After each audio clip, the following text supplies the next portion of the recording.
ದೇವರ ನಾಮಕ್ಕೆ ಸ್ತೋತ್ರವಾಗಲಿ. ಈ ಒಂದು ಹಬ್ಬದ ಕ್ರಿಸ್ಮಸ್ ಹಬ್ಬದ ಒಂದು ದಿನದಲ್ಲಿ ನಿಮ್ಮೆಲ್ಲರನ್ನೂ ಭೇಟಿ ಮಾಡಿ ದೇವರ ವಾಕ್ಯವನ್ನು ಹೇಳುವುದಕ್ಕೆ ದೇವರು ಕೊಟ್ಟ ಕೃಪೆಗಾಗಿ ಸ್ತೋತ್ರ.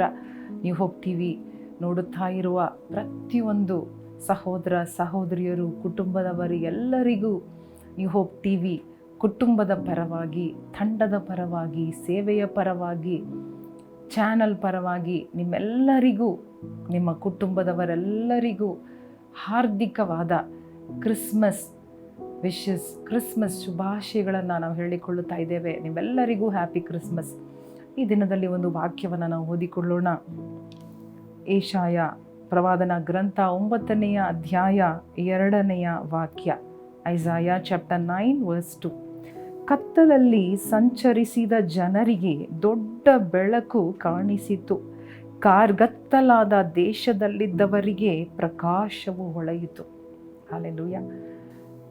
ಕತ್ತಲಾದ ಜೀವನ, ಕಾರ್ಗತ್ತಲಾದ ಜೀವನ, ಸನ್ನಿವೇಶ, ಕುಟುಂಬ, ದೇಶ, ರಾಜ್ಯ, ಪ್ರಾಂತ್ಯ ಯಾವುದೇ ಆಗಿರಲಿ, ಅಲ್ಲಿ ಎಲ್ಲ ಕತ್ತಲನ್ನು ಹೋಗಲಾಡಿಸುವುದಕ್ಕೆ, ಕಾರ್ಗತ್ತಲನ್ನು ನುಂಗಿ ಬಿಡುವುದಕ್ಕಾಗಿ ಯೇಸು ಕ್ರಿಸ್ತನು ಮಗುವಾಗಿ ಜನಿಸಿ ಬಂದ.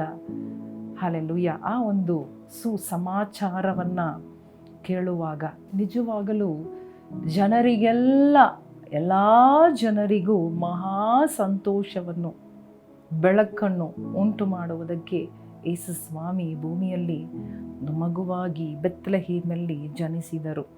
ಅವರು ಜನಿಸಿದಕ್ಕೆ ಮುಖ್ಯವಾದ ಕಾರಣ ಕತ್ತಲನ್ನು ಹೋಗಲಾಡಿಸುವುದಕ್ಕೆ. ಕತ್ತಲು, ಕಾರ್ಗತ್ತಲು ಅಂದರೆ ಏನು? ಸಮಾಧಾನ ಇಲ್ಲ, ನಿರೀಕ್ಷೆ ಇಲ್ಲ, ನಂಬಿಕೆ ಇಲ್ಲ, ನೋವು, ಸಂಕಟ, ಎದುರು ನೋಡದ ಸಮಯದಲ್ಲಿ ನೋವು ಬರುವಾಗ, ಎದುರು ನೋಡದ ಸಮಯದಲ್ಲಿ ಸಂಕಟಗಳು ಬರುವಾಗ ಆತನು ಅದರಿಂದ ನಮ್ಮನ್ನು ವಿಮೋಚಿಸುವುದಕ್ಕಾಗಿಯೇ, ಅಂಥ ವೇಳೆಯಲ್ಲಿ ನಮಗೆ ಬೆಳಕು ಕೊಡುವುದಕ್ಕಾಗಿಯೂ, ಸಮಾಧಾನ, ನಿರೀಕ್ಷೆ, ಸಂತೋಷವನ್ನು ಕೊಡುವುದಕ್ಕಾಗಿಯೂ ಯೇಸು ಸ್ವಾಮಿ ಹುಟ್ಟಿ ಬಂದರು. ಹಲ್ಲೆಲೂಯಾ. ನಿಮ್ಮ ಜೀವನದಲ್ಲಿ ಅದನ್ನು ಕೊಡುವುದಕ್ಕಾಗಿಯೇ ಯೇಸು ಸ್ವಾಮಿ ಭೂಮಿಯಲ್ಲಿ ಹುಟ್ಟಿ ಬಂದರು. ಅದಕ್ಕಾಗಿ ನಾವು ಆತನನ್ನು ಆಚರಿಸಬೇಕು. ದಿನವನ್ನು ಅಲ್ಲ, ಆತನನ್ನೇ ನಾವು ಆಚರಿಸಬೇಕಾಗಿದೆ.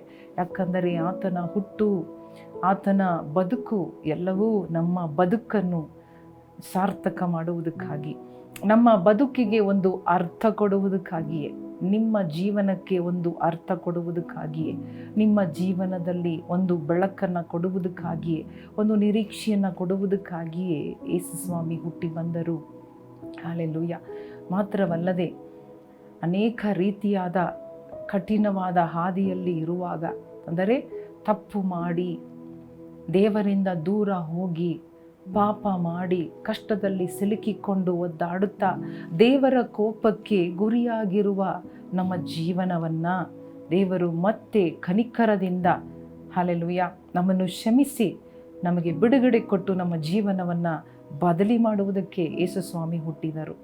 ಹಲ್ಲೆಲೂಯಾ. ಆದ ಕಾರಣ ನಾವು ತಿಳ್ಕೊಳ್ಳೋಣ, ಕಾರ್ಗತ್ತಲು, ಕತ್ತಲಲ್ಲಿರುವ ನಮ್ಮ ಜೀವನ, ಕತ್ತಲಲ್ಲಿ ಇದ್ದ ಜೀವನವನ್ನು ಬೆಳಕಿಗೆ ತರುವುದಕ್ಕೆ ಯೇಸು ಸ್ವಾಮಿ ಹುಟ್ಟಿದರು. ಸೊ ಈ ದಿನ ಆತನ ಹುಟ್ಟಿಗಾಗಿ ಅಥವಾ ಆತನ ಜನ್ಮಕ್ಕಾಗಿ ನಾವು ಆತನಿಗೆ ನಾವು ಕೃತಜ್ಞತೆ ಹೇಳೋಣ, ಆತನನ್ನು ಸ್ಮರಿಸೋಣ. Lord, thank you for coming for me, thank you for coming into my life. ನನ್ನ ಜೀವನದಲ್ಲಿ ನೀನು ಬಂದದಕ್ಕಾಗಿ ಸ್ತೋತ್ರ.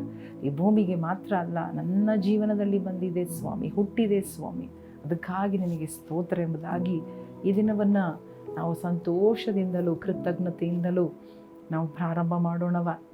ಕಣ್ಣು ಮುಚ್ಚಿ ದೇವರಿಗೆ ಸ್ತೋತ್ರ ಮಾಡೋಣ. ದೇವರೇ, ಕತ್ತಲಲ್ಲಿ ಇದ್ದ ನನ್ನ ಜೀವನ, ಕಾರ್ಗತ್ತಲಲ್ಲಿ ಸಿಲುಕಿಕೊಂಡ ನನ್ನ ಭವಿಷ್ಯವನ್ನು ಬಿಡಿಸುವುದಕ್ಕಾಗಿ, ನನಗೆ ಒಳ್ಳೆಯ ಬೆಳಕನ್ನು, ಬೆಳಕಿನ ಭವಿಷ್ಯವನ್ನು ಕೊಡುವುದಕ್ಕಾಗಿ, ಕ್ಷಮೆ ಹೊಂದಿದ ಜೀವನ ಕೊಡುವುದಕ್ಕಾಗಿ, ಪಾಪವಿಲ್ಲದ ಜೀವನ ಕೊಡುವುದಕ್ಕಾಗಿ ನೀನು ನನಗಾಗಿ ಹುಟ್ಟಿ ಬಂದದಕ್ಕಾಗಿ ನಿನಗೆ ಕೋಟಿ ಸ್ತೋತ್ರ ಸ್ವಾಮಿ.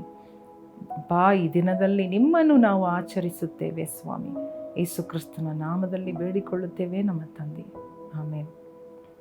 ಪ್ರಿಯ ವೀಕ್ಷಕರೇ, ಪ್ರಿಯ ಸಹೋದರ ಸಹೋದರಿಯರೇ, ಈ ಸಂಭ್ರಮ, ನಮಗೆ ಕ್ರಿಸ್ಮಸ್ ಅಂದ್ರೇ ಸಂತೋಷ, ಸಂಭ್ರಮ. ಮಕ್ಕಳಿಗಾಗಲಿ ದೊಡ್ಡವರಿಗಾಗಲಿ ಈ ದಿನವನ್ನು ಇಡೀ ವರ್ಷ ಎದುರು ನೋಡುತ್ತಾ ಇರುತ್ತೇವೆ.